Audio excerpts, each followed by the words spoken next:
जगण्याचा पाया, चालण्याचे बळ, विचाराची कळ, तुकाराम तुकाराम.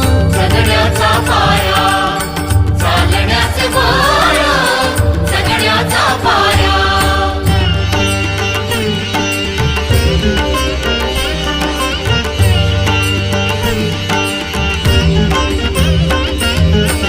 शब्दांचे इमान, अक्षरांचे रान, शब्दांचे इमान, अक्षरांचे रान, अभंगाचे पान, तुका